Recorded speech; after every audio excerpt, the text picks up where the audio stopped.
Afternoon 7th class. Today we will continue our chapter 2nd, and today we are going to read about North India. In North India, the Rajputs dominated means होता है बेटा rule और govern करें, इनकी शासन चलाना. The history of North and the Central India from about 750 to 1200 CE, यानी कि जो राजपूत हैं उनकी हिस्ट्री के अंदर जो डोमिनेशन है, यानी कि जो उनका रूल रहा है नॉर्थ के अंदर, वो 750 टू 1200 CE रहा है, common era. Nothing much is known about the Rajput in the study of the ancient period. अगर हम एंशियंट पीरियड में राजपूत की स्टडी करते हैं तो हमें ज़्यादा कुछ नहीं मिलता. हिस्टोरियंस एंड स्कॉलर्स, हिस्टोरियन जो इतिहास लिखते हैं और स्कॉलर जो विद्वान हैं, have different opinion about the origin of the Rajput. जो हिस्टोरियंस हैं और जो स्कॉलर्स हैं, जो राजपूत का उदय हुआ है उसके बारे में उनके डिफरेंट ओपिनियन हैं. मोस्ट स्कॉलर, जो बहुत सारे विद्वान हैं, agree that they are Kshatriya, कि वो क्षत्रिय कुल से बिलोंग करते हैं. The Rajput themselves say that they are Suryavanshi belonging to the sun family, और Chandravanshi belonging to the moon family, यानी कि और जो मोस्टली राजपूत है वो अपने आप को सूर्यवंशी मानते हैं, यानी कि वो सन की फैमिली से बिलोंग करते हैं. चंद्रवंशी मानते हैं यानी कि वो मून की फैमिली से बिलोंग करते हैं. Historians do agree that the Rajputs were the descendants of tribes such as Shakas, Kushans, हून, गुजर्स एंड द गोंड्स. अब जो हिस्टोरियंस है वो ये मानते हैं कि जो राजपूत है डिसेंडेंट्स होते हैं बेटा एंसेस्टर मीन्स जो वंशज हैं, वो राजपूत को वंशज मानते हैं. किसके? कबीलों के वंशज मानते हैं, जैसे कि शक जो कबीला जाती रही है, कुशान वो भी एक कबीला जाती रही है, हून एक कबीला जाती रही है, गुजर्स ये भी कबीला जाती है, एंड द गोंड्स ये सभी ट्राइबल पीपल हैं. हम फर्दर इनकी स्टडी करेंगे. नाउ तोमर्स ऑफ दिल्ली के अंदर जो था तोमर डायनेस्टी थी. One of the Rajput clan the Tomars rose to power in the 8th century when they built the city of Dilika. They were small rulers under the Pratiharas but declared their independence when the Pratiharas were weakened by continuous fighting. Later their territories were annexed by the Chauhans. इनमें से जो एक राजपूत वंश है, clan means होता है वंश, वो कौन से है? तोमर है, जो कि 8th century में पावर के अंदर आए और इन्होंने दिल्ली का सिटी को बिल्ड किया. दिल्ली का यानी कि जो प्रेजेंट में हमारी दिल्ली है, डेट टाइम उसको दिल्ली का बोला जाता था. दे वर स्मॉल रूलर्स, वो छोटे राजा थे जो कि किसके अंडर आते थे? प्रतिहाराज के अंडर में आते थे. लेकिन जब प्रतिहाराज वीक हो गए तो उन्होंने अपने आप को इंडिपेंडेंट डिक्लेयर कर दिया. और प्रतिहाराज क्यों वीक हो गए थे? क्योंकि वो कंटिन्यूसली फ़ाइट कर रहे थे. एक कन्नौज की फ़ाइट तो आपको बताई थी. और उसके बाद ये जो तोमर्स हैं इनको किन्होंने अनहेक्स कर लिया, इनके ऊपर कब्जा कर लिया चौहान्स ने. अनहेक्स्ड मीन्स होता है बेटा to take control of another country, यानी किसी और कंट्री या किसी और प्रोविंस को अपने अंडर में ले लेना. देन नेक्स्ट है चौहान्स ऑफ राजस्थान, यानी कि जो राजस्थान के चौहान है उसके बारे में स्टडी करेंगे. यानी कि राजस्थान में एक चौहान डायनेस्टी रोज़ में आई. अनदर राजपूत क्लैन, और एक दूसरा ही जो राजपूत रूल है वो है the Chauhans, also known as चहामान, यानी कि जो चौहान है उनको ही चहामान्स के नाम से भी जानते हैं. Rule the region around Delhi and the Ajmer, और इनका जो रूलिंग एरिया था वो कौन सा था? दिल्ली और अजमेर था. पृथ्वीराज चौहान, जिसको हम पृथ्वीराज थर्ड भी बोलते हैं, was the most powerful Chauhan ruler who defeated Mahmud Ghori in 1191 in the Battle of Tarain. However, a year later in 1192, Ghori defeated and killed Prithviraj in the second Battle of Tarain. Prithviraj Chauhan dynasty के सबसे famous powerful राजा रहे हैं और उन्होंने महमूद गोरी को 1191 में तराइन की बैटल में हराया था. बट 1 ईयर के बाद जब दूसरी बैटल ऑफ तराइन हुई 1192, तब गोरी ने पृथ्वीराज चौहान को उस बैटल में हरा दिया था. नाउ निटी-ग्रिटी हरा दिया था और पृथ्वीराज चौहान को मार भी दिया था इस वॉर के अंदर. Now nitty gritty. Chand Bardai, a poet of Prithviraj Chauhan's court, wrote a poem Prithviraj Raso describing Prithviraj life. He was also a friend of Prithviraj. अब जो चांद बरदाई है उन्होंने एक अपनी बुक लिखी है पृथ्वीराज रासो, या पोएम बोल सकते हैं आप. उसके अंदर उन्होंने पृथ्वीराज चौहान की पूरी लाइफ को डिस्क्राइब किया है. और जो चांद बरदाई है वो पृथ्वीराज चौहान के दोस्त भी थे. नाउ सोलंकीज ऑफ गुजरात, यानी कि गुजरात में कौन सी डायनेस्टी थी? Solankis. The Chalukyas of Gujarat were also known as the Solankis, यानी कि जो गुजरात में चालुक्य डायनेस्टी थी उनको हम सोलंकीज के नाम से भी जानते हैं।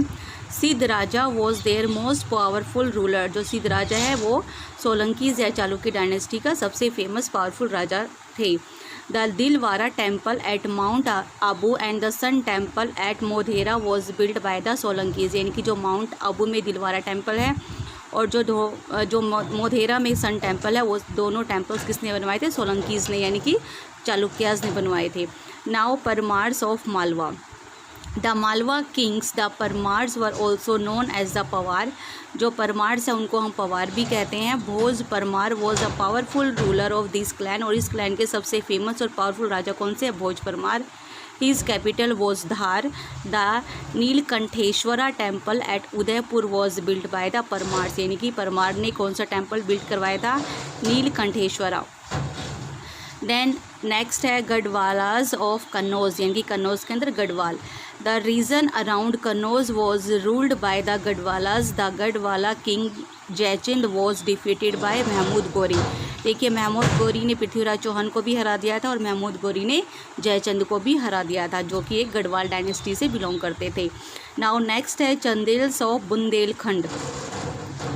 The land between the Yamuna and Narmada rivers belong to the Chandels, ये चंदेल्स डायनेस्टी है बेटा, इनको हम क्या बोलेंगे? Chandels of Bundelkhand. Their capital was Khajuraho which has many beautiful temples build by them. बेटा खजुराहो के अंदर बहुत सुंदर टेम्पल है जो कि किन्होंने बनवाए थे? चंदेल्स ने। Kirtivarman was the most powerful ruler of this dynasty, और इस डायनेस्टी के सबसे पावरफुल राजा कौन थे? कीर्तिवर्मन। नाउ नेक्स्ट है हमारा दक्कन। अभी तक हमने नॉर्थ के बारे में स्टडी किया था, now we will study about the Deccan. Deccan के अंदर कौन कौन सी डायनेस्टीज थी? The area between the Narmada and the Krishna rivers is known as the Deccan, जो नर्मदा और रिवर कृष्णा के बिटवीन जो एरिया है डैट इज कॉल्ड दक्कन, उसको हम दक्कन बोलते हैं। The Rashtrakutas were the major power in the Deccan region in the early medieval period. Some other dynasties rose to power in the Deccan after the decline of the Rashtrakutas. Some of these dynasties are as follows. अब देखिए दक्कन में जो सबसे main power थी वो किसकी थी? राष्ट्रकूटास की थी। अर्ली मेडिवल पीरियड की बात कर रहे हैं, लेकिन जब राष्ट्रकूटास डेक्लाइन हो गई dynasty, and decline means and हो गया डायनेस्टीज़ का, उसके बाद राष्ट्रकूटास की जगह बहुत सारी दूसरी डायनेस्टीज़ राइज हुई। Now we will study all this. Firstly है Chalukyas of Kalyani. In the 10th century the Rashtrakutas were overthrown by a Chalukya king named Talab. अभी देखिए जो राष्ट्रकूटास की जगह कौन आ गए?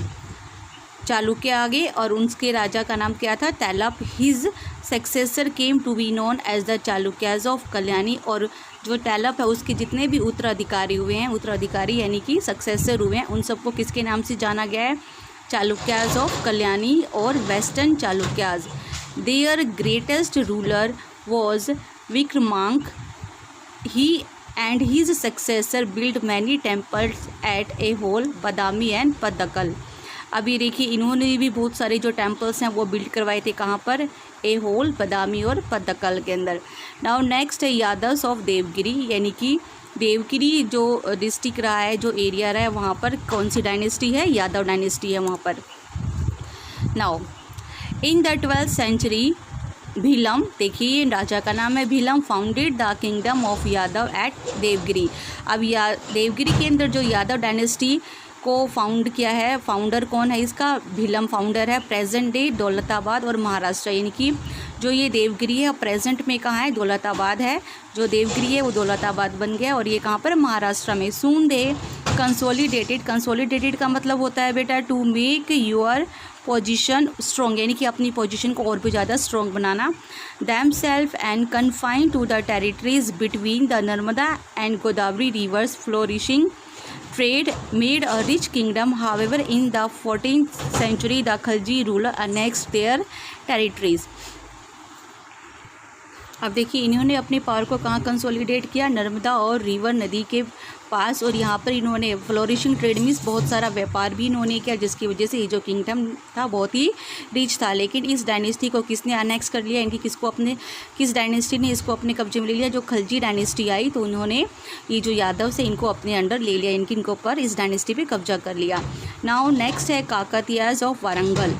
The Kakatiyas of Warangal ruled in the 12th and 13th century. Their kingdom lay between the Godavari and Krishna rivers. They were the followers of Shaivism, though Jainism and Vaishnavism also flourished in their kingdom. In the early 14th century, the kingdom was conquered by the sultans of Delhi. अभी जो Kakatiya of Warangal थे, इन्होंने कब rule किया? 12th और 13th century में, और जो इनका किंगडम था वो गोदावरी और कृष्णा रिवर के बिटवीन था। और ये जो काकतीय ऑफ वारंगल थे वो किस धर्म को फॉलो करते थे? वो शैविज़म को फॉलो करते थे। लेकिन शैविज़म को मानने के साथ साथ इनकी डायनेस्टी के अंदर या इनके रूल के अंदर जैनिज़म और वैष्णविज़म धर्म भी फले फूले। In the early 14th century the kingdom was conquered by the sultan of Delhi. अब देखिए जैसे ही 14th सेंचुरी आई तो इस किंगडम पर किसका कब्जा हो गया? सुल्तान ऑफ दिल्ली का, उन्होंने इसको जीत लिया। नाउ होयसलास ऑफ द्वार समुंदर। The region of present-day Karnataka was ruled by the Hoysalas of Dwar Samundar. Vishnuvarman was their most powerful king. Ultimately, their kingdom was also observed in Delhi Sultanate. अब ये देखिए जो ये होयसलास और द्वार समुंदर, ये प्रेजेंट डे कर्नाटका की बात कर रहे हैं हम, और इनका जो फेमस रूलर हुआ है वो कौन हुआ है? विष्णुवर्धमान। और उसके बाद जो ये किंगडम है, ये डायनेस्टी है, वो किस में ऑब्जर्व हो गई, किसके अंदर चली गई? दिल्ली सल्तनत के अंदर। Now we will study southern India. In the south the Pallavas and Pandyas and the Cholas fought with each other to gain supremacy. अब देखिए जो सदर्न पार्ट है वहाँ पे पल्लव्स, पांड्याज और चोलाज आपस में अपने आप को सुपीरियर बनाने के चक्कर में एक दूसरे से फाइट करते रहते थे। इंडिया में फर्स्ट ऑफ ऑल है the Pallavas. They ruled the areas around modern Kanchi, यानी कि जो आज का कांचीपुरम है वहाँ पर ये रूल करते थे। The Pallava kings had a taste for art and architecture, यानी कि ये आर्ट और आर्किटेक्चर के बहुत शौकीन थे। They build the rock cut temple at Mahabalipuram and the magnificent temple at Kanchipuram, यानी कि इन्होंने रॉक को कट करके महाबलीपुरम में एक मंदिर बनवाया है, और and the magnificent temple at Kanchipuram, और कांचीपुरम में भी बहुत शानदार टेम्पल बनवाया। The Pallava were constantly means होता है बेटा कंटिन्यूसली एट वॉर, यानी कि ये पल्लव्स है ये भी लड़ाई करते रहते थे with the other south Indian dynasties of the Chalukyas, the Cheras and the Pandyas and the Cholas. अब देखिए जो पल्लव्स है वो कौन कौन सी डायनेस्टी से वॉर कर रहे हैं? Chalukyas, Cheras, Pandyas and Cholas. Their dynasty came to an end when they were finally defeated in the 9th century by the Cholas. अभी देखिए जो पांड्याज डायनेस्टी है वो 9th सेंचुरी में ख़त्म हो गई, किसके थ्रू? जब चोला ने इनको हरा दिया, चोला डायनेस्टी ने इनको हरा दिया। नाउ नेक्स्ट है the Pandyas. The Pandyas ruled over the region around modern Madurai, यानी कि जो मद्रास है वहाँ पर ये रूल करते थे। It was their capital and an important centre of learning, ये जो मदुरई थी वो इनकी कैपिटल थी और शिक्षा का एक बहुत बड़ा केंद्र था। The Pandya dynasty decline in the 14th century, और जो पांड्या डायनेस्टी है उसका एंड कब हुआ? 14th सेंचुरी में। दैट्स ऑल फॉर टुडे बेटा। In our next video we will study further. Thank you and read chapter carefully.